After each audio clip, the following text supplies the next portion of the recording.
नमस्कार मंडळी. कल्पना करा, रविवारची सुट्टी मस्त एन्जॉय करून झालीये. सकाळी अलार्म वाजला आणि तुमच्या एकदम लक्षात येतं की आज सोमवार आहे. आता कामावरती, शाळेमध्ये परत त्या ट्रॅफिक मधून आपल्याला जायचंय.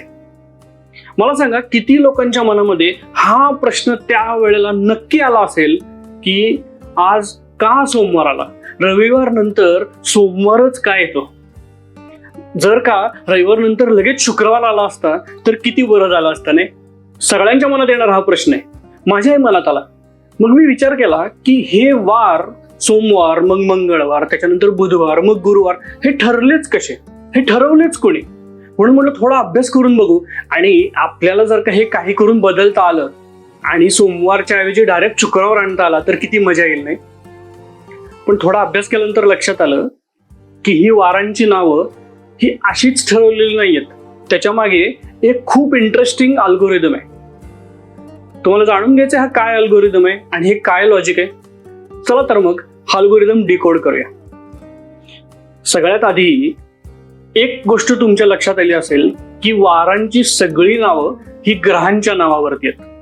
म्हणजे रवी म्हणजे सूर्य, सोम म्हणजे चंद्र, मग मंगळ, बुध, गुरु, शुक्र आणि शनी. ग्रहांचं तर लगेच लक्षात येतं. आणि वार या शब्दाचा अर्थ तुम्हाला माहितीये? मराठीमध्ये वार या शब्दाचा अर्थ जी गोष्ट पुन्हा पुन्हा घडते. तुम्ही विचार करून बघा, असे खूप शब्द आहेत जे पुन्हा पुन्हा घडतात, त्याच्यासाठी वार हा शब्द प्रयोग केला जातो. अजून एक छान शब्द सांगतो ज्याने तुम्हाला लगेच लक्षात येईल. ते म्हणजे पंढरीची वारी. वारी का म्हणतात? कारण ही गोष्ट दरवर्षी पुन्हा पुन्हा घडते.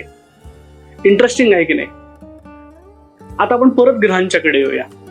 आपण सूर्यमालेमध्ये बघितलंय की सूर्यानंतर येतो बुध, मग शुक्र, मग पृथ्वी, मग मंगळ, गुरु आणि शनी. हा क्रम आहे. पण इथे वारांच्या मध्ये काहीतरी भलताच क्रम आहे असं वाटतं नाही?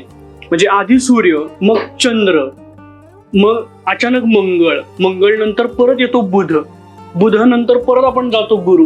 हे असं रॅन्डम सिक्वेन्स काय?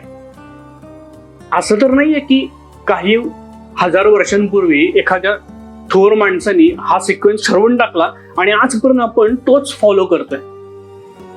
पण तसं नाही. ह्यातच खरी गंमत आहे.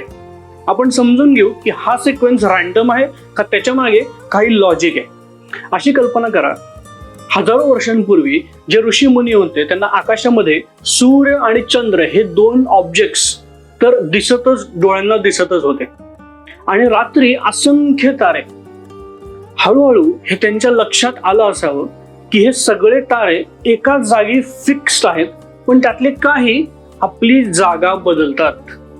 आणि हे तारे नसून हे ग्रह आहेत हे लक्षात आलं असेल. हा फरक कुठलेही टेलिस्कोप किंवा तंत्रज्ञान नसताना त्यांनी कसा केला हे भगवंताचंच माहित. पण एक लक्षात आलं की काही ग्रह आहेत आणि ते एका ठराविक काळानंतर आपली जागा बदलतात.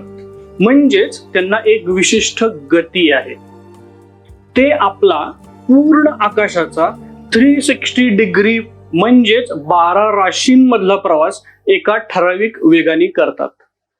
कित्येक वर्षाचं निरीक्षण, त्यानंतर रेकॉर्ड किपिंग आणि डेटा पासिंग हे सगळं केल्यानंतर काही वर्षानंतर त्यांनी हा वेग निश्चित केला असावा. सर्वात स्लो शनी म्हणजेच सॅटर्न, ज्याला 360 डिग्री म्हणजे सर्व 12 राशीमधून आपलं भ्रमण पूर्ण करण्यासाठी लागतात साधारण 30 वर्ष. त्यानंतर नंबर येतो गुरु किंवा ज्युपिटरचा, ज्याला 12 वर्ष लागतात.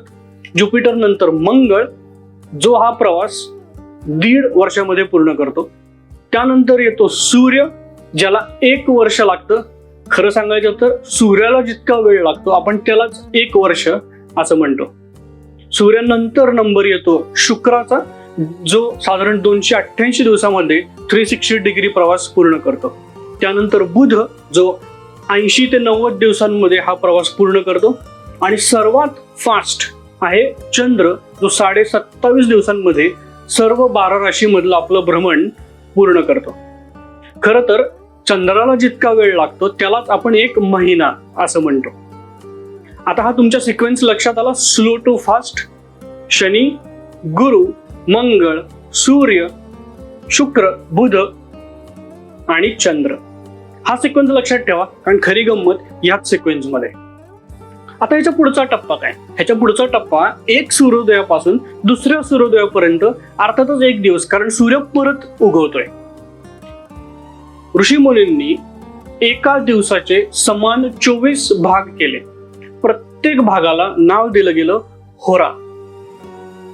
होरा आणि आवर ह्याच्याशी काही साधर्म्य आढळतंय? बरोबर आहे, कारण आवर हा शब्द होरावरूनच आलेला आहे.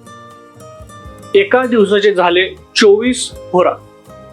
निर्मिती अर्थातच सूर्यापासून झाली, त्यामुळे ज्या दिवशीपासून ही गणना सुरुवात केली असावी त्या दिवशीचा पहिला दिवसाचा पहिला होरा त्यांनी असाइन केला सूर्याला. आता तू मगाचा क्रम परत घेऊन या. फास्टेस्ट टू स्लोएस्ट, नाही, स्लोएस्ट टू फास्टेस्ट. आता मगाचा स्लोएस्ट टू फास्टेस्ट वाला क्रम परत घेऊन या. आपण पहिला होरा असाइन केला सूर्याला, त्याच्यानंतर नंबर लागतो शुक्राचा, शुक्रानंतर बुध, बुधनंतर चंद्र, मग परत शनी, गुरु, मंगळ. 7 झाले. 7 त्रिक 21, 21वा होरा दिवसाचा परत एकदा असाइन झाला मंगळाला. आता नीट लक्ष द्या, आता गंमत आहे. 22वा होरा परत एकदा सूर्याला, 23वा होरा शुक्राला, 24वा होरा बुधाला आणि 25वा होरा म्हणजेच दुसऱ्या दिवशीचा पहिला होरा असाइन कोणाला झाला? बरोबर, चंद्राला. म्हणूनच रविवार नंतरचा पुढचा दिवस येतो सोमवार, कारण तो आहे चंद्राचा वार. ह्या सिक्वेन्स प्रमाणे दिवसाचा पहिला होरा ज्या ग्रहाला असाइन झाला ते त्या दिवसाचं नाव. इतकं सिंपल लॉजिक आहे. धमाल आहे की नाही? हेच सिक्वेन्स, असाच सिक्वेन्स तुम्ही जर का सोमवारच्या दिवशी लावलात तर बरोबर 25वा होरा येतो मंगळाला. म्हणून सोमवार नंतर मंगळवार, मंगळवार नंतर बुधवार, मग गुरुवार, मग शुक्रवार आणि मग शनिवार. हे इतकं परफेक्ट लॉजिक आहे. हजारो वर्ष या लॉजिक मध्ये काहीही फरक पडलेला नाही. तर लक्षात आला, आपल्या पूर्वजांनी सेट केलेला एक फॉर लूप जो गेले हजारो वर्ष चालू आहे. आणि नक्कीच हा आपल्याला ब्रेक करता येणार नाही, कारण त्याच्या मागे एक लॉजिक आहे. एक नक्की की आपले पूर्वज जरी AI आणि सुपर कम्प्युटरच्या जमान्यातले नसतील तरी सुद्धा त्यांनी अतिशय उत्कृष्ट डेटा अनालिसिस केल्यामुळे आज आपल्याकडे हे लॉजिक अवेलेबल आहे. त्यामुळे अर्थातच मी किती प्रयत्न केला तरी मी रविवार नंतर शुक्रवार आणू शकणार नाही. त्यामुळे काही झालं तरी रविवार नंतर सोमवार येणारच आहे आणि आपल्याला ऑफिसमध्ये, शाळेमध्ये, कामावर जायचंच आहे. हा सिक्वेन्स काही बदलणार नाही. अजून एक कुतूहल तुमच्या मनामध्ये आलं असेल की मग संडे, मंडे, ट्यूजडे काय भानगड आहे? तर याबद्दल जाणून घेण्यासाठी तुम्हाला पुढच्या व्हिडिओची वाट बघायला लागेल. तोपर्यंत एक मात्र करा, चॅनलला सबस्क्राईब करा आणि बेल आयकॉन प्रेस करायला विसरू नका, म्हणजे पुढचा व्हिडिओ मिस होणार नाही. भेटू लवकरच. तोपर्यंत धन्यवाद.